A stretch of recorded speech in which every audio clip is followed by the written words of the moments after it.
Батылуулар келер 2-нче сүрбек кесыл сайыны гарытыллыктах күтүлэх үрдүгө петнестах сахактономета төрүттемите сүз сылыгарананар 15 түгүлүн ытыллар республиканскай олонко хыягар эрдеттен сомоголохон белемнени үлетин сагалаатыбыт.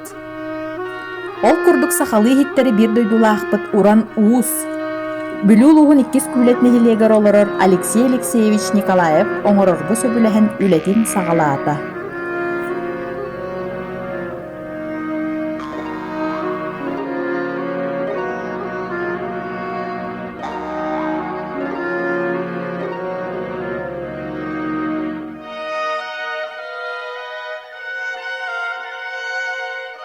Үс 100 метре сети саламаны бир дойдулаахпыт Маргарита Ивановна Сагдоева ылсан ыйыхигер быстала суак катан үлетин үмүрүтере кылгескем хаалла. Бу кенне кыл олбоктору тигиге ылсан үлелиирке сүбәм абуоларга сөбүлеңин берди. Төһө да хамсык мехейдәбитин иһин олонко хыягар белемнени үлете күстәхтик ыйтылла турар. Ыялларынан сылгы убаха теритин кутуругун сиелин комуйу тетимнәхтик барар.